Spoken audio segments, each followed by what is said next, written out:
Dentro de este hueso está el laberinto óseo y el laberinto membranoso, respectivamente, el oído interno. Y como vemos, hacemos un corte axial y miramos al cerebro desde arriba, vemos que el caracol está en la parte anterior y en la parte posterior vemos estructuras como el vestíbulo, los conductos semicirculares. Hoy, funcionalmente, vamos a dividir el oído interno en dos. Uno, laberinto anterior, que se va a dedicar exclusivamente a la audición, y el laberinto posterior, que se encarga de ser parte del sistema del equilibrio, ¿correcto?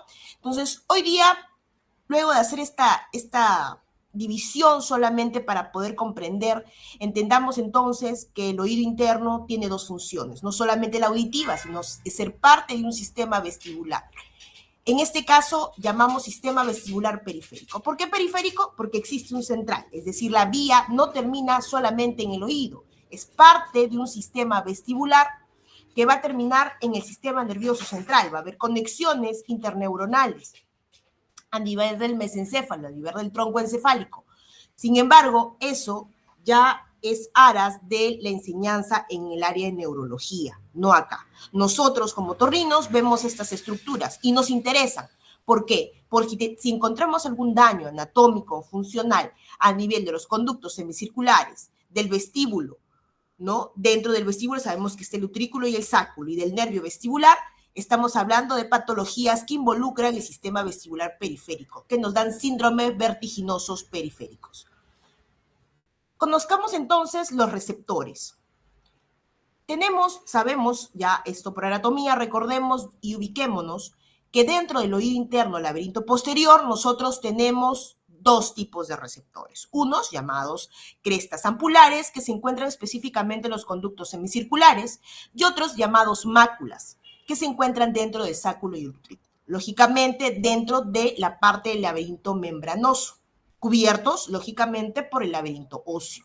Entonces, dentro de estas estructuras hay unas células especializadas que toman esta disposición. Miren, las crestas ampulares están específicamente, por ejemplo, dentro de los conductos semicirculares, pero dentro de la ampolla, del ensanchamiento más grande que está dentro de la ampolla.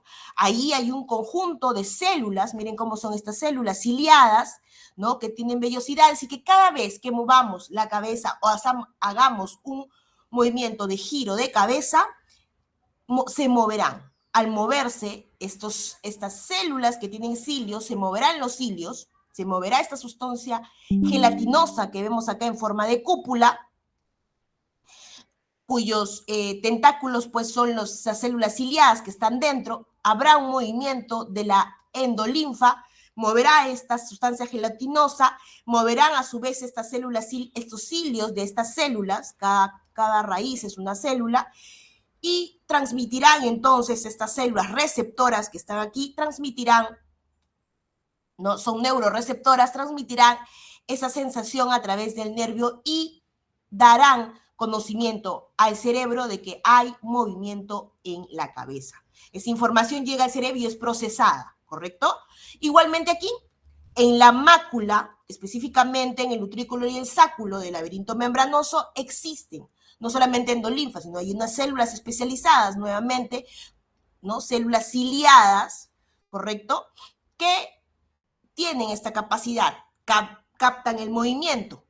Estas están embebidas en una sustancia gelatinosa sobre las cuales, acá como podemos ver, existen los otolitos o los cristales de carbonato de calcio. Las crestas ampulares, no tienen carbonato de calcio, no tienen otolitos. Las máculas sí tienen. ¿Por qué tienen otolitos? ¿Por qué hay piedrecillas? Porque ellos miden la inercia, la gravedad. Es decir, nosotros tenemos en el oído receptores de gravedad que pueden calcular cuánta distancia estamos sobre la Tierra, ¿correcto? Entonces, estos son nuestros receptores. Al cerebro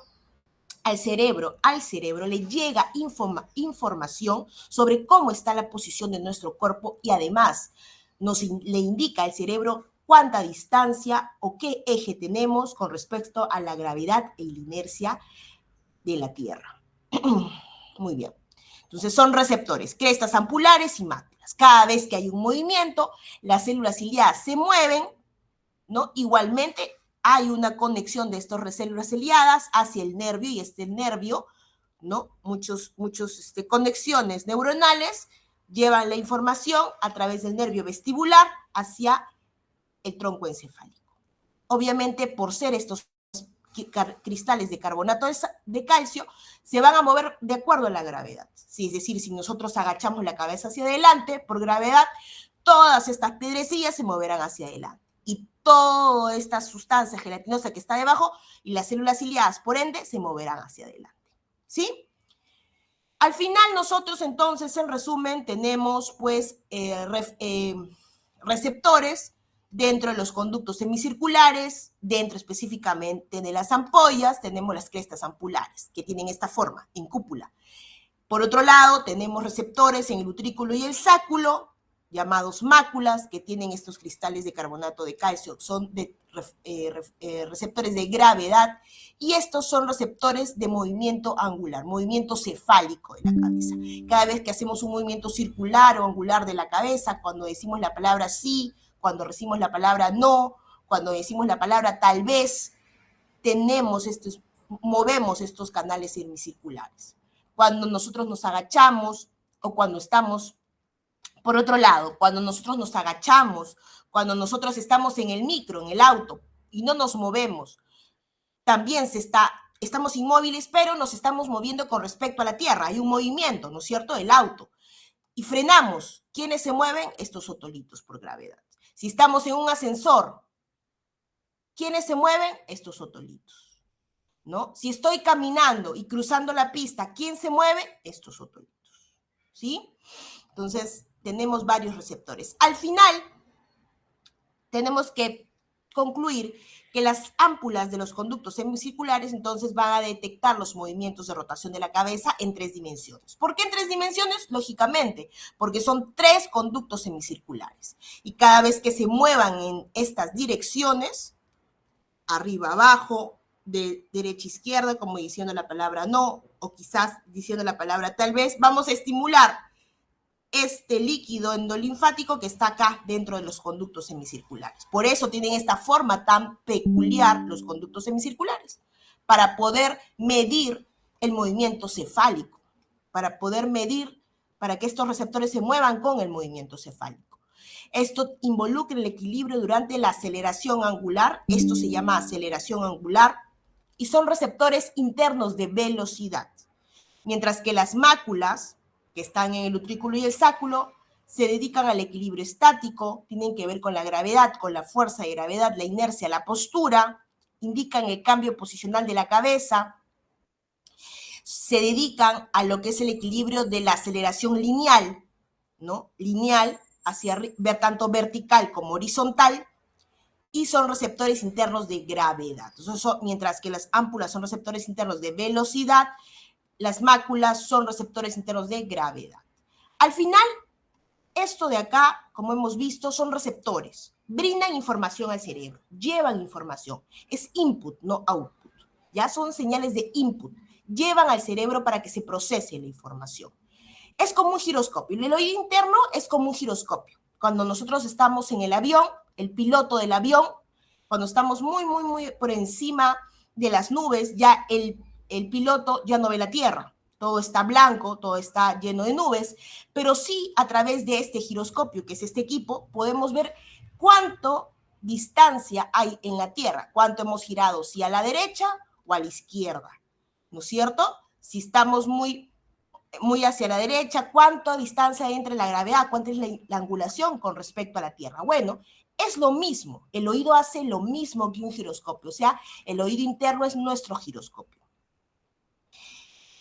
Los receptores estos neuroreceptores están en el oído interno, el laberinto posterior, luego se anexan, van con el nervio vestibular llevando la información hacia los núcleos vestibulares que se encuentran en el tronco encefálico, y a su vez, a nivel del mesencéfalo, se unen con otros núcleos, los núcleos oculomotores y también con núcleos del sistema motor, a nivel de la espina, de la médula espinal, ¿ya? Entonces, ¿por qué es importante que sepan que se unen con los ojos y con el sistema propioceptivo y sistema motor? Porque el output, de este sistema dará reflejos. Estas uniones podrán dar reflejos. ¿Reflejos qué? Reflejos oculomotores y reflejos vestíbulo-espinales. Estos reflejos vestíbulo-espinales y oculomotores podrán ser evaluados clínicamente y ser parte de la evaluación física como para evaluar el bienestar del sistema vestibular periférico. Es decir, ¿ustedes pueden hacer una otoscopía y ver cómo está el laberinto posterior? No, no hay forma porque está dentro del hueso, ¿no? El bienestar del oído, o sea, puede estar un oído perfecto o puede estar enfermo y no necesariamente tiene que estar el laberinto posterior enfermo. Lo vamos a evaluar a través de los reflejos oculomotores y a través del reflejo vestíbulo espinal. Entonces, quiero con ustedes expresarles que el sistema del equilibrio no solamente forma parte, o sea, el oído no solamente forma el sistema del equilibrio, son tres órganos muy importantes, el visual, el vestibular y el sistema propioceptivo. Estos tres sistemas, chicos, van a dar información al cerebro que luego va a ser procesado a nivel del cerebelo, así como también a nivel del conjunto de la sustancia reticular, y posteriormente va a dar una salida, va a dar una respuesta. Estas respuestas son reflejos, tanto como movimiento de los ojos y reflejos posturales. ¿Por qué? Porque para nosotros mantener el equilibrio, para que el hombre, para que los hombres, para que nosotras, las personas, podamos mantener el equilibrio, necesitamos tener ciertos reflejos. El reflejo del movimiento de los ojos, ¿cuál es? Reflejo vestíbulo oculomotor. El VOR, el reflejo vestíbulo, el oculomotor, es importante para fijar la mirada. Si el paciente no fija la mirada cuando avanza o cuando gira la cabeza, se marea. Ustedes no lo habían pensado, pero sí, efectivamente, cada vez que nosotros hacemos un movimiento o avanzamos o caminamos, siempre fijamos la mirada antes de dar un paso. Es automático porque es reflejo. Ustedes no le dicen cerebro, por si acaso ya voy a empezar a caminar, fija la mirada para no caerme, para no sentir desequilibrio. No, es automático, es un reflejo. O sea, para avanzar, para caminar, para dar una pirueta, siempre necesitamos la fijación de la mirada y posterior a un movimiento. Posterior, hacemos un movimiento y luego volvemos a fijar la mirada en otro lado. Y el movimiento posterior son reflejos vestíbulo-espinales. Tampoco le dicen, si nosotros giramos el cuerpo, su cuerpo automáticamente sabe qué musculatura va a contraer y cuál va a relajar para poder mantener el equilibrio, para poder mantenerse parados, para poder mantenerse sentados ahorita sin que su cuerpo se caiga mientras están sentados. Hay un sistema del equilibrio que está trabajando. Hay un reflejo vestíbulo espinal y un reflejo vestíbulo ocular que está trabajando en estos momentos, aunque ustedes no lo crean. Entonces, las aferencias tienen que ver con estos tres órganos muy importantes. Va a haber un procesamiento central, ¿no es cierto?, que ya hemos hablado, y posteriormente vamos a tener un output con reflejos tanto vestíbulo espinales como el VOR.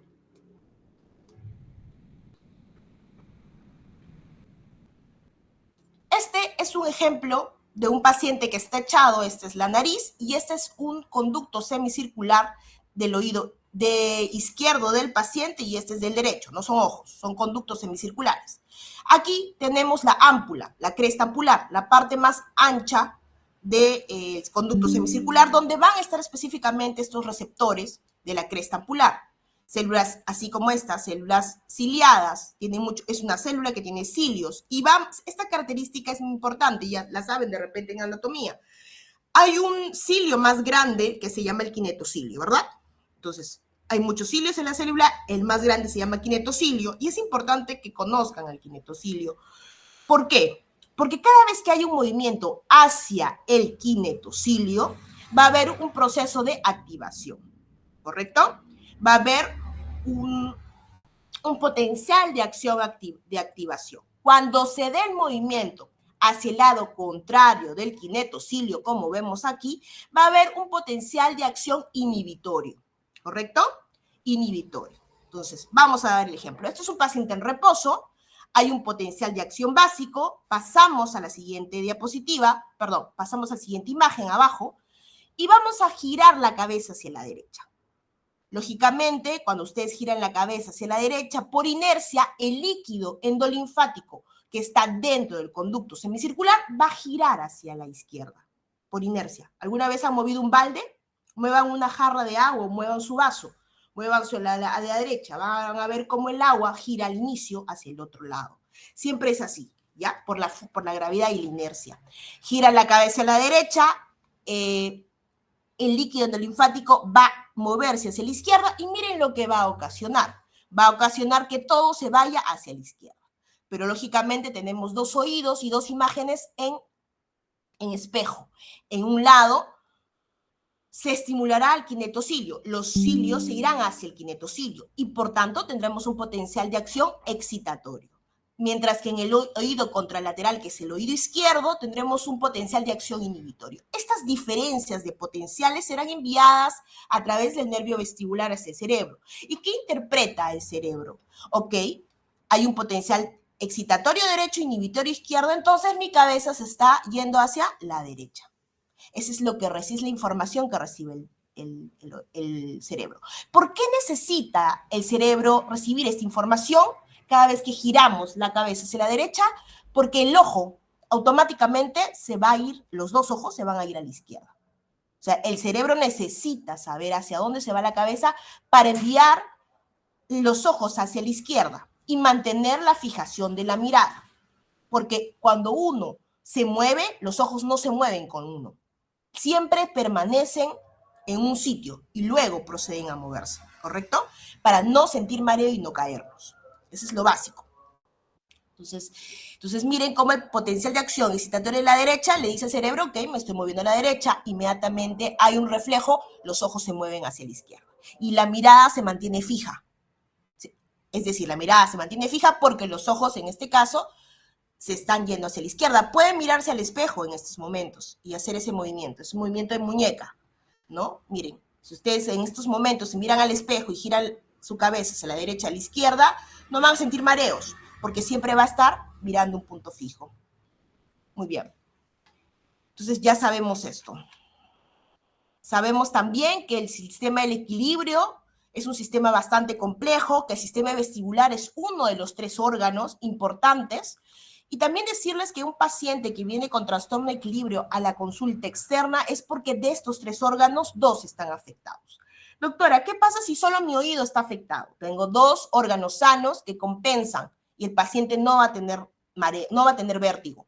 Sin embargo, si el paciente tiene 2 de 3 afectados, recién vamos a tener clínica. Hay un consenso ya sobre la clasificación de estos conceptos. El paciente no lo va a saber, no va a saber la diferencia de vértigo, mareo e inestabilidad. Ustedes sí están en la obligación de saberlo, ¿correcto?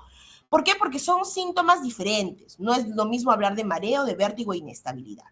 ¿Y por qué necesitamos nosotros ahondar clínicamente en esto? ¿Por qué? Es importante porque nosotros, para pensar en una patología de oído interno, solamente debemos de buscar lo que está en rojo, el vértigo. ¿Y qué es el vértigo, chicos? El vértigo es la sensación de giro.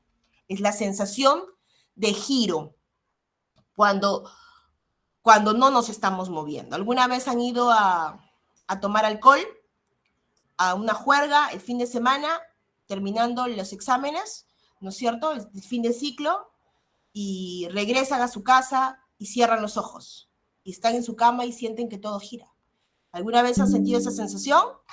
De repente sí, de repente no. Los que se han tomado bastante. Bueno, eso es un vértigo. Es la sensación ilusoria de movimiento, pero es la sensación de giro.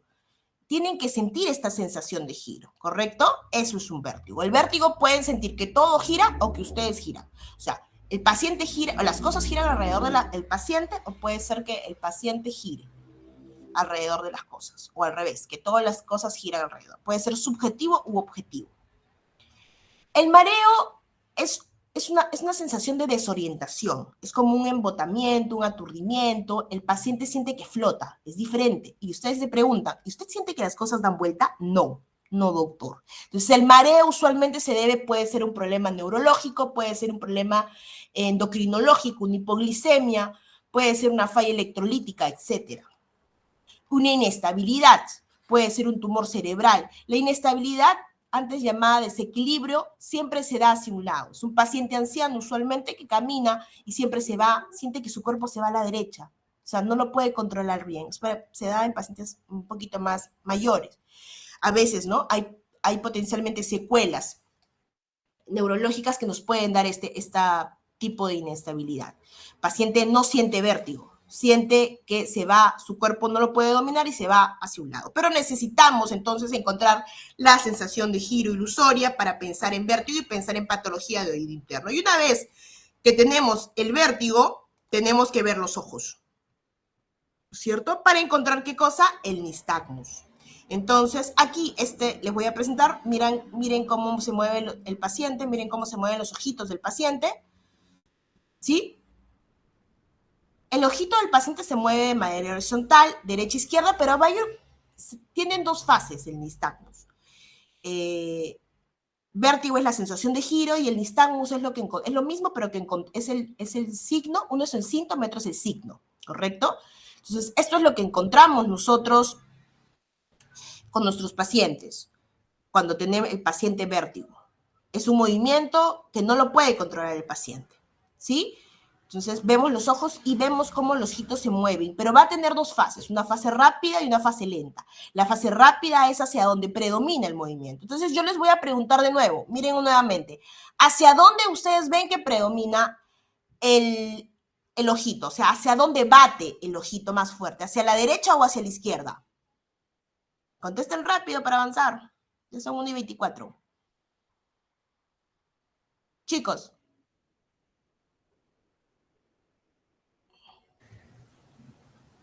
¿Me escuchan? Sí, doctora. Ya. ¿Hacia dónde bate el ojito? De nuevo, vamos. Rápido.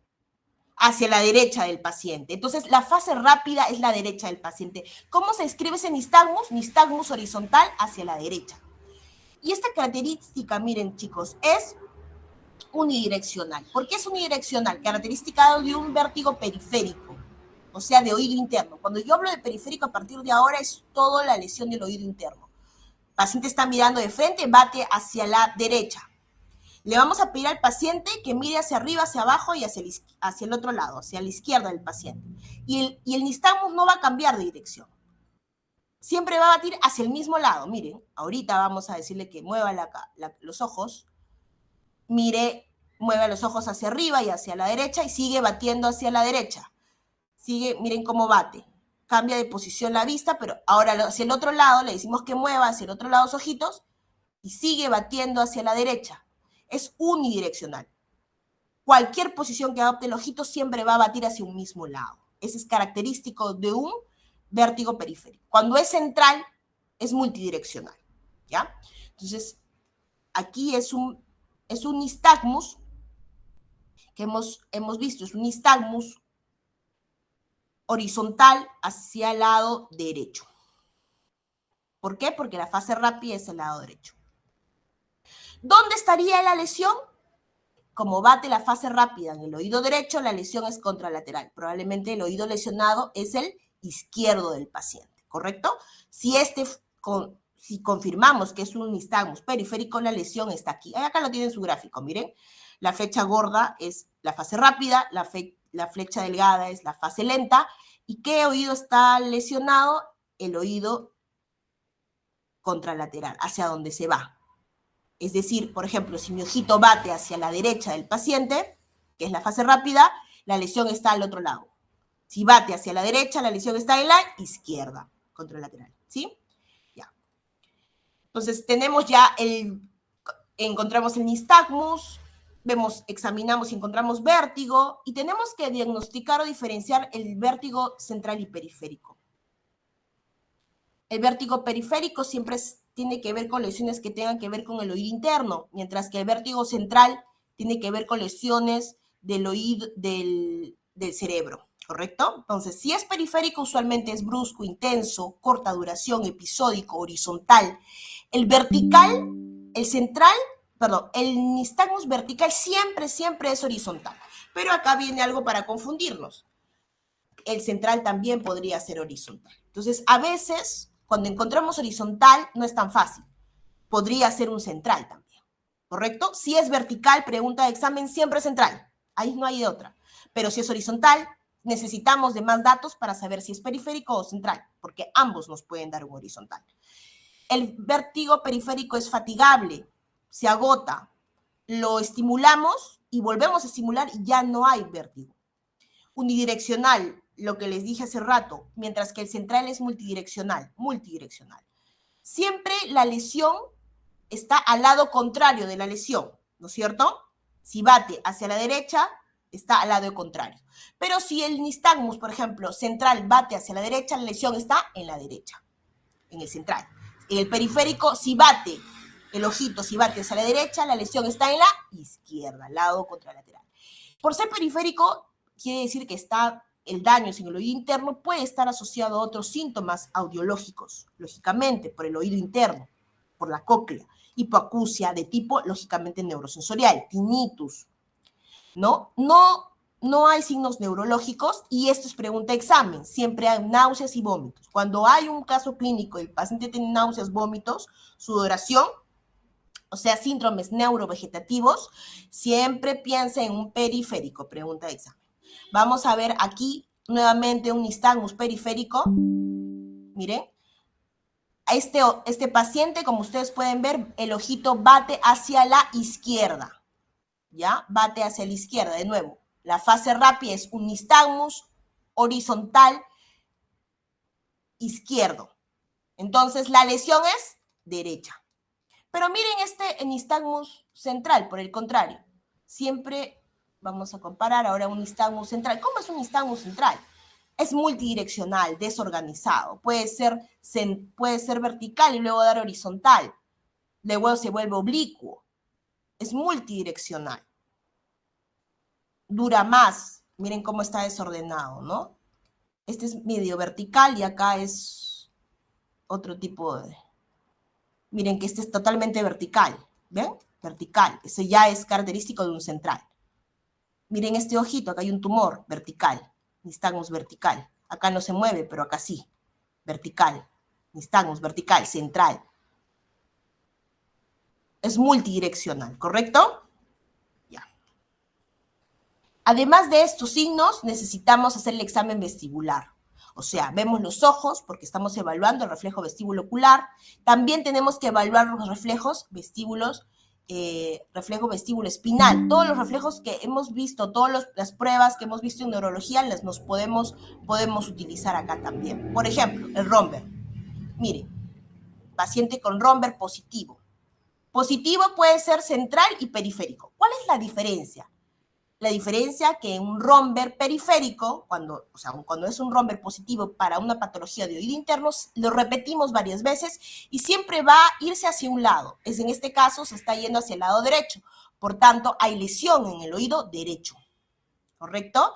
Miren cómo hacemos el Varani. El paciente índices, el paciente cierra los ojos y el paciente siempre se va hacia un lado. Repetimos, siempre se va hacia un lado. La lesión está en el oído derecho. Hacemos Fukuda, miren. Entonces, aquí el paciente en el Fukuda, ¿no? Él empieza a caminar y se va desviando hacia un lado, con los ojos cerrados está. Las personas normales no debemos desviarnos, se va desviando hacia el lado derecho. ¿Por qué se va desviando al lado derecho? Porque hay una lesión del oído derecho, ¿correcto? Cuando es un Romberg positivo, un Fukuda de tipo central, el paciente se bambolea. Lo repetimos y de repente se bambolea hacia adelante, después hacia atrás, no puede mantenerse de pie, se cae, pero es como un bamboleo y nunca es al mismo sitio, siempre varía. En cambio, cuando siempre es hacia un lado muy definido, eso es periférico, ¿ya? Por si acaso. También podemos utilizar el tándem. Aquí vemos un test de impulso cefálico. Miren cómo es para ver esto evalúa el BOR también. Miren cómo el ojito regresa. Vamos a ver este HIT. Test de impulso cefálico, Head Impulse Test. Nosotros estamos aquí, le decimos al paciente que mire la punta de nuestra nariz Y luego giramos súbitamente la cabeza hacia el lado izquierdo del paciente. Miren cómo están los ojos. No le decimos al paciente que mire, ¿no?, un punto fijo. Inmediatamente, miren, giramos la cabeza sorpresivamente, puede ser a la derecha o a la izquierda, tiene que ser sorpresivo, y vemos cómo los ojos permanecen mirando el punto fijo, ¿correcto? Eso es normal. ¿Por qué siguen mirando al frente? Porque los ojos, porque el oído le ha enviado la información que el movimiento se está dando hacia el lado izquierdo de la cabeza, está girando la cabeza izquierda y los ojos deben contraerse hacia el otro lado. Eso es un reflejo. Pero ¿qué pasa acá? Esto es normal, chicos, esto es normal. Estamos evaluando oído izquierdo del paciente, acá, en la A y la B. Ahora centrémonos en las imágenes C, D y E. Miren, paciente normal, ahora vamos a girar súbitamente la cabeza hacia el lado izquierdo. Miren cómo la cabeza gira y el ojo gira con el paciente. Eso está mal, ¿ya? Así no debe responder. No, esto es patológico.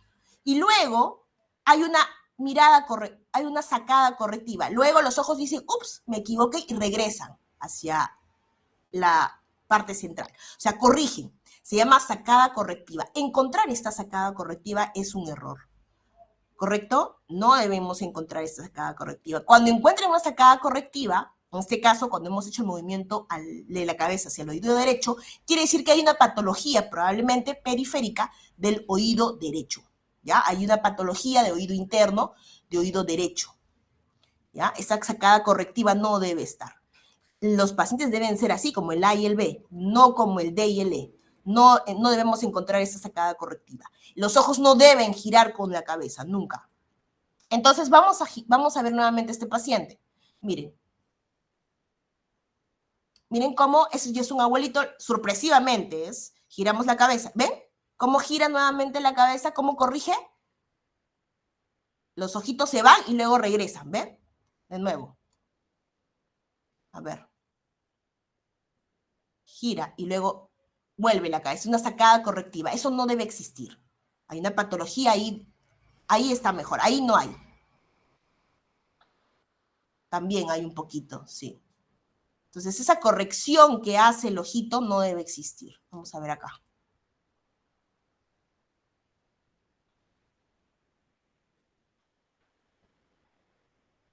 ¿Ven cómo se movió la cabeza con los ojitos y luego corrige? Esa sacada correctiva no debe existir. ¿Ya? Es un paciente que tiene problemas de oído interno. Otro examen. Test de desviación oblicua. Miren, tapamos el ojo, normal. Tapamos el ojo y el ojo cae. Cuando cae verticalmente, piensen en una patología central. Esto cuando llegue un paciente en emergencia. En emergencia es para síndrome vertiginoso agudo. Lleva un síndrome vertiginoso agudo, no es para cualquier patología, es para evaluar síndrome vertiginoso agudo en emergencia. Llega un paciente, no saben qué es. Uy, ¿será el oído o será un stroke? Porque un stroke a nivel cerebeloso nos podría dar también un síndrome vertiginoso, ¿cierto? Entonces, vamos a ver. Tenemos esta caída, tapamos el ojo y vemos esta caída oblicua o vertical, tenemos que pensar en que podría ser un problema central. Entonces ya no llamarán al otorrino, llamarán ¿a quién? Al neurólogo. Muy bien. Dentro de estas patologías vamos a ver las enfermedades más importantes. La primera, la que vamos a ver, es la laberintitis, porque todo este síndrome vertiginoso, cuando ya sabemos que es periférico, hay que catalogarlo dentro de una enfermedad.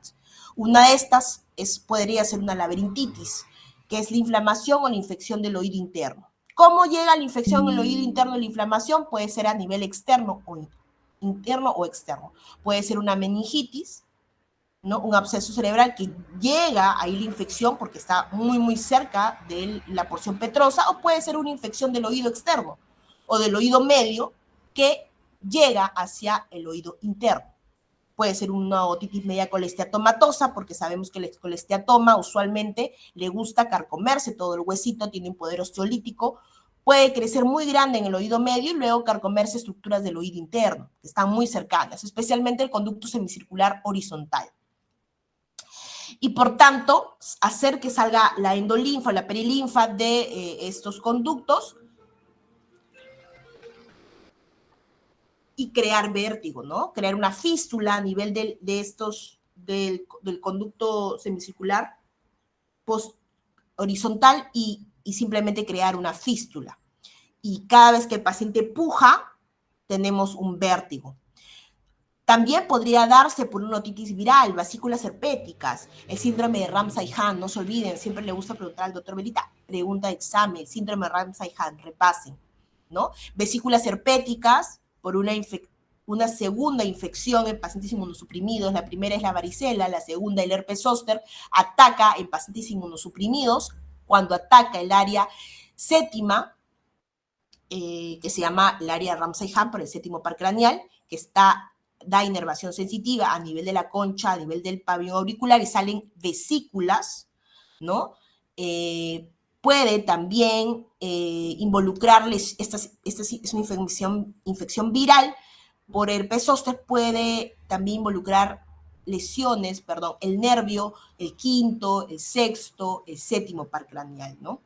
Y también, por tanto, involucrar infecciones a nivel del oído interno, dando también, tanto como comprometiendo también el nervio cócleo-vestibular y dando una laberintitis. El paciente tiene vértigo. Además de toda la infección que tiene vértigo. Y todo parte, ¿cómo? Por una otitis viral, por una lesión herpética a nivel del conducto auditivo externo y la concha auricular.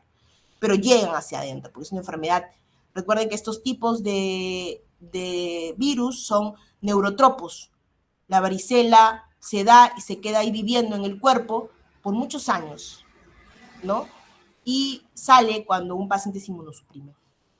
Perforaciones timpánicas, en otitis media crónicas, imaginemos que se infectan, pueden llegar al oído interno también esta infección.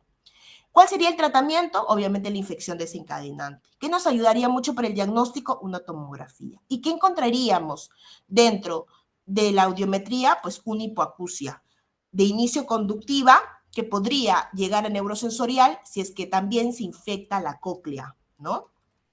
Muy bien.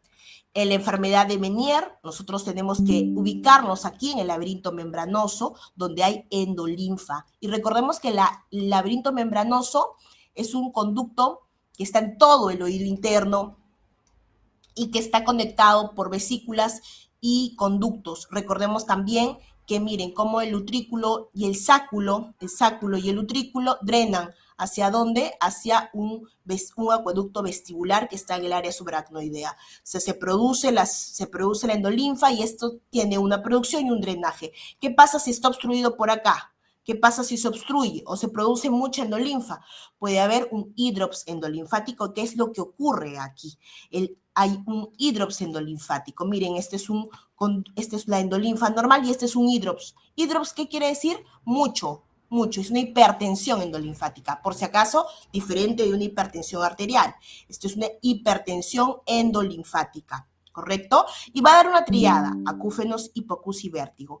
Y lo importante es que esto son crisis. Cuando está así, cuando está el hidrops endolinfático, da vértigo, paroxístico, fluctuante y episódico, o sea, es por episodios. Pueden ser cada 6 meses, cada 3 meses, pueden ser cada 3 años, cada 7 años, ¿no? Estas crisis de hidrops endolinfático. Cada vez que hay hidrops, cada vez que hay una hipertensión endolinfática, tiene clínica el paciente, ¿ya? Hay clínica. Cuando ya le damos tratamiento, usualmente es la betaistina, cuando usualmente usamos betaistina alta dosis y podemos controlar, ya sea con betaistina, con diuréticos o con infiltraciones transimpánicas de corticoide, logramos controlar la crisis endolinfática, baja la crisis endolinfática y vuelve a su estado normal, la anatomía, entonces en ese momento la clínica pasa y la hipoacusia mejora, o sea, el acúfenos mejora, el vértigo pasa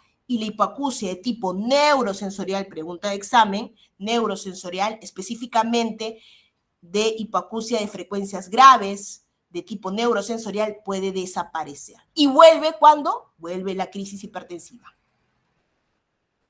¿Cómo estará el examen físico? Bueno, va a estar normal, porque el problema es dentro, ¿no es cierto? Dentro. Tenemos que hacer una audiometría a nuestro paciente. Es más, es un criterio dentro de la sociedad de Barani, hay consensos, esta es una sociedad muy importante sobre vértigo. En el 2014 dio ya determinaciones específicas para caracterizar la enfermedad de Meniere, decirla si es definitivo o probable. Si ustedes tienen un paciente que ingresa con estos 3 síntomas, tinnitus, plenitud natural, hipoacusia y vértigo, lo catalogarán al inicio con un síndrome vertiginoso. Cuando ya cumplen el tiempo todos estos criterios, entonces recién lo catalogarán con una enfermedad de Meniere. Pasamos al vértigo posicional paroxístico benigno, la enfermedad más frecuente, ¿correcto? La más frecuente, usualmente en el anciano, puede ser espontáneo después de un TEC, ¿ya? Usualmente la más frecuente es la canalolitiasis en el conducto semicircular posterior. ¿Qué es lo que sucede en esta enfermedad? Bueno, ustedes saben que aquí en el sáculo y en el utrículo hay otolitos, ¿no es cierto? Los receptores están bañados o por encima de una sustancia gelatinosa, la cual sostiene cristales de carbonato de calcio. A veces estos cristales, estos otolitos, pueden salirse de su lugar y se van a pasear ¿hacia dónde? Al canal semicircular. Usualmente son los otolitos que están en la mácula del utrículo, por la cercanía. La mácula del utrículo, porque está acá. Y miren, qué tanta cercanía hay con el conducto semicircular. Y en el 80-90% de los casos se alojan en el conducto semicircular posterior, donde les gusta alojarse. Cuando se alojan específicamente dentro del conducto semicircular, pero en la cúpula se llama cupulolitiasis. Cuando se alojan aquí, en el canal, y no en la cúpula, sino en el canal, se le llaman canalolitiasis. La clínica es muy parecida, ¿ya? Y el tratamiento también cuando se trata del conducto semicircular posterior. ¿Cómo hacemos el diagnóstico? Lo hacemos a través de una maniobra que se llama el Dix-Hallpike para el diagnóstico. Ojo, esta maniobra es exclusivamente para el diagnóstico de conductos de canalolitiasis o cupulolitiasis y conducto semicircular posterior. ¿Por qué les enseño esto? Porque es el más frecuente. Paciente, giramos 45 grados a la derecha y luego hacemos caer la cabeza. Esperamos unos minutos y evaluamos los ojos para ver si hay nistagmos. En los pacientes normales no vamos a encontrar nistagmos. Si yo les hago esta maniobra, no vamos a encontrar nistagmos. Pero miren aquí. Quiero que vean este paciente que tiene un videonistagmógrafo.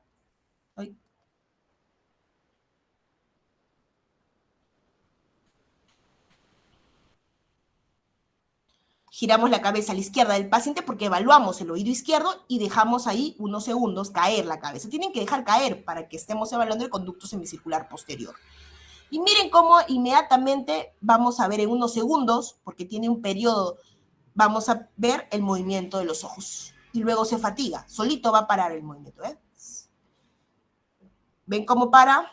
Se mueve solito. Esto solamente lo encontramos cuando hay cupulolitiasis o canalolitiasis o conducto semicircular posterior, en este caso del oído izquierdo.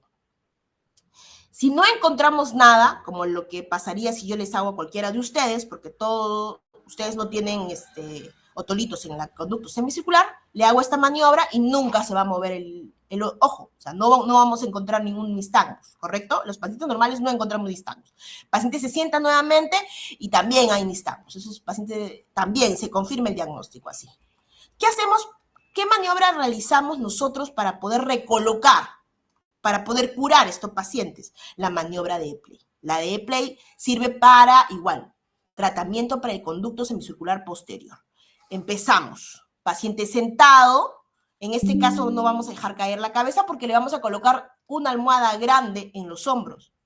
De esta manera va a caer la cabeza, ¿no? En este caso siempre la cabeza tiene que estar caída, si no vamos a poder lograr estimular el conducto semicircular posterior, si no vamos a estimular el conducto semicircular horizontal, ¿ya? Y no vamos a lograr el objetivo. Entonces, siempre la cabeza caída. En este caso estamos colocando una almohada en el hombro, muy elevada. Paciente sentado, ¿correcto? Lo sentamos y lo hacemos caer. En este momento estamos viendo un nistagmus. Sí, un nistagmus del oído izquierdo, porque estamos girando 45 grados a la izquierda. Empezamos siempre por el oído enfermo. Gira, y luego giramos 90 grados a la derecha. Miren, totalmente la cabeza. Echado, gira totalmente hacia la derecha. Echado con la cabeza caída, giramos 90 grados hacia la derecha. El paciente va a seguir con nistagmus, luego va a parar. Vamos a esperar unos 3 minutos y luego la nariz La vamos a colocar hacia abajo. Que mire, vamos a girar al paciente, ¿no? Con mucho cuidado hasta que la nariz esté ubicada mirando hacia abajo, o sea, 90 grados más. De lo que estaba, giramos 90 grados más. Usualmente lo que hacemos es, le decimos, señor, mire, gire mirando la punta de mi pie, porque ahí estamos nosotros siempre cogiendo la cabeza. Nosotros tenemos que maniobrar esa cabeza, siempre cogerla nosotros. Esperamos unos 3 minutos y luego lo sentamos. Esa es la maniobra. Empezamos por el oído enfermo y terminamos por el oído sano. ¿Sí? Existen muchas maniobras.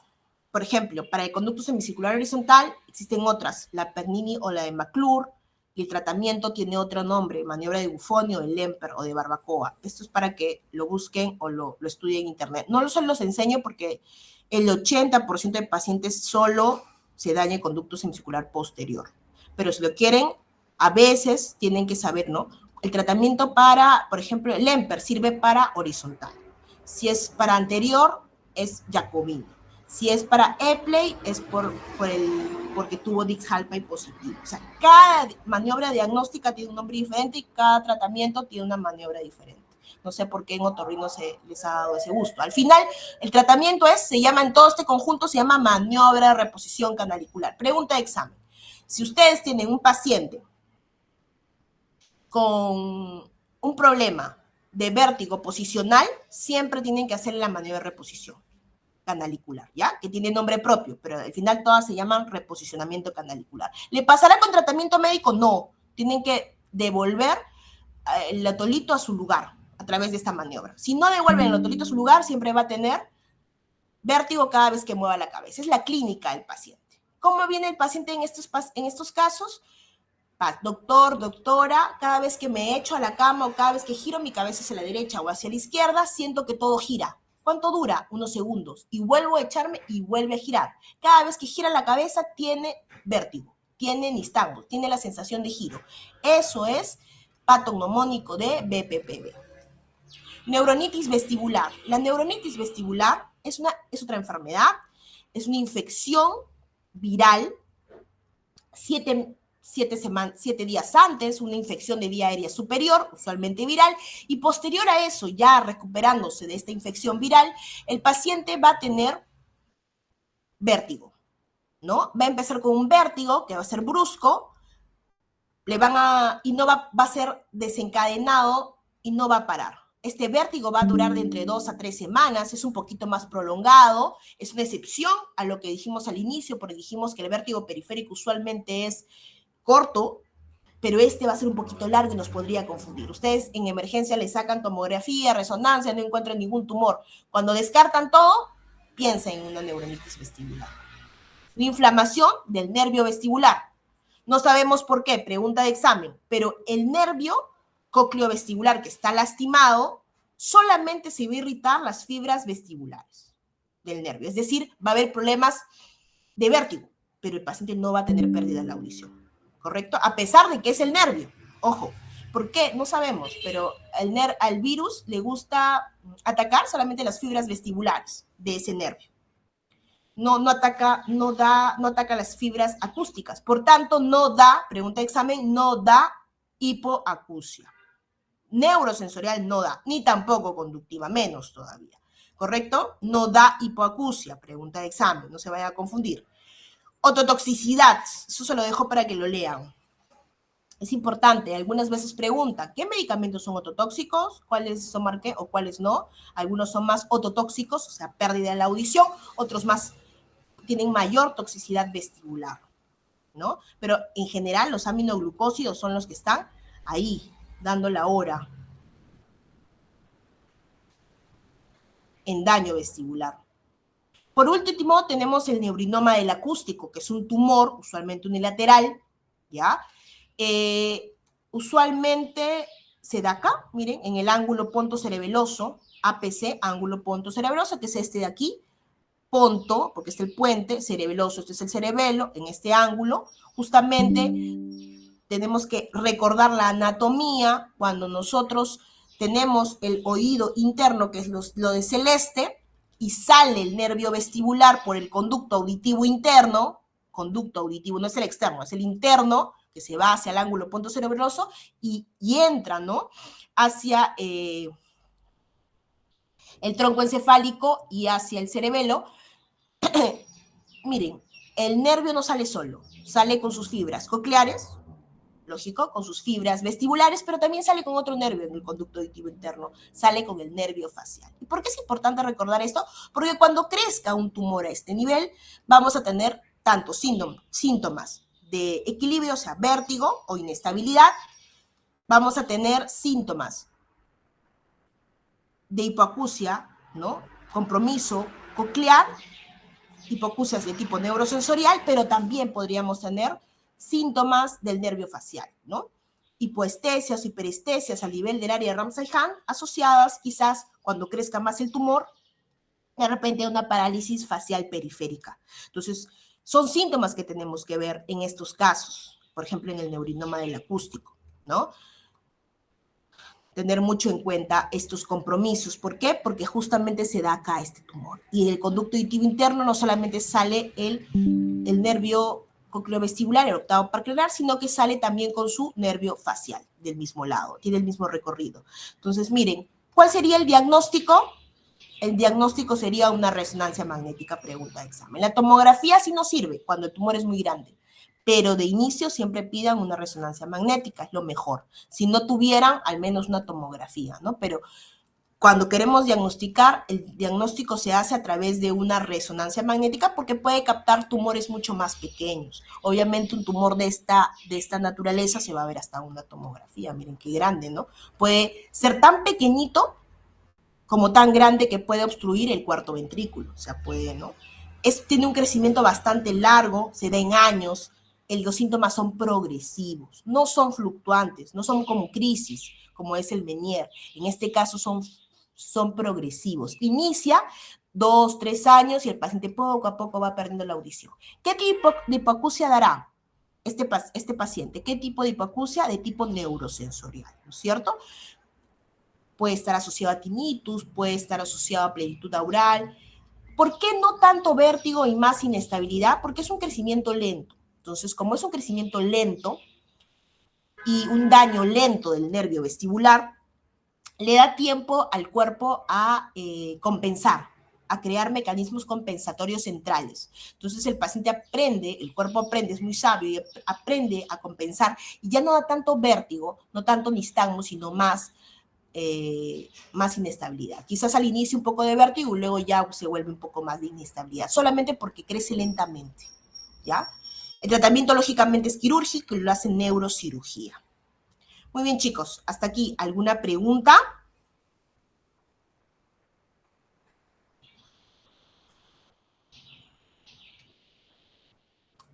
Todo claro, doctora. ¿Tienen las diapositivas ustedes? Sí, ¿no? ¿Me las podría enviar? Las tenemos, pero estas están actualizadas. Las que tenemos no, doctora. Ya, entonces se las envío. Mándame Sí, tu por correo, favor. por favor, para enviártelo ahorita.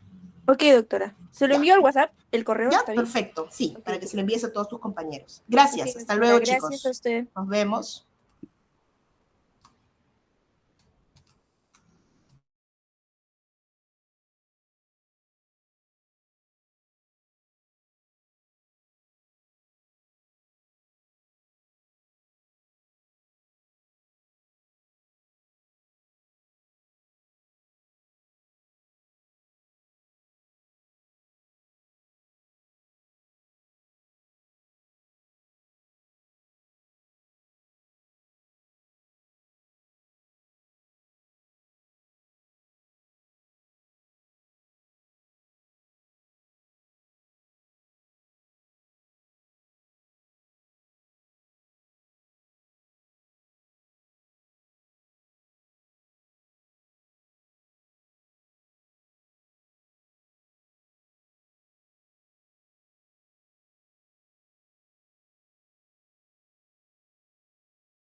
patologías más frecuentes que van a afectar el oído interno. Acá en esta imagen podemos ver, por ejemplo, la representación de un paciente con parotiritis, que es una enfermedad viral que también puede afectar la audición. En pacientes adultos mayores, la presbiacusia es una causa bastante frecuente de patología del oído interno, lo cual va a condicionar principalmente como síntoma fundamental la hipoacusia, ¿no? Hay algunas enfermedades bacterianas que también pueden ocasionar daño a nivel del oído interno, y esto es algo que deben tener en cuenta: el ruido. La exposición a ruido de elevada intensidad puede generar problemas también, ¿no? Entonces eso siempre hay que tener en consideración. Chicos, ¿el volumen de mi audio está bien? Doctor, creo que ¿Sí? se ha congelado la pantalla porque solo vemos el título, o sea, la primera diapositiva. Ya, y acá ven, está Sigue en la avanzando, primera. ¿logran ver? No, Ya, sigue en la vamos a primera. ver. A ver, vamos a ver.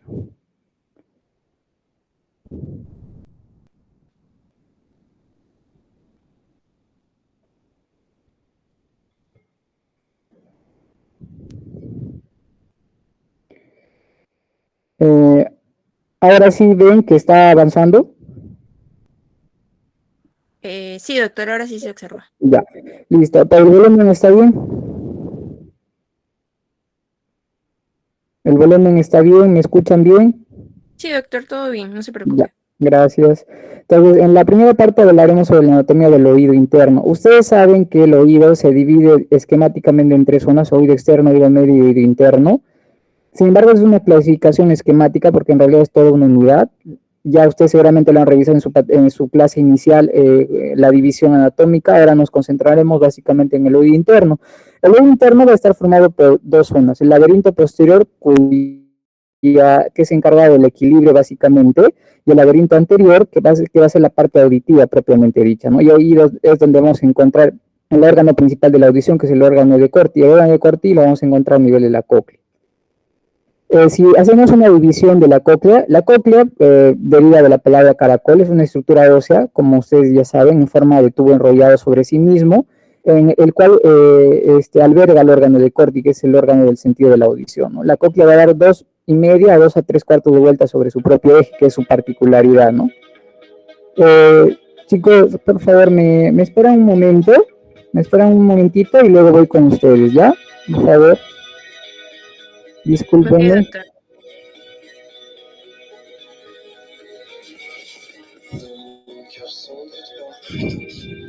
A ver, vamos a ver.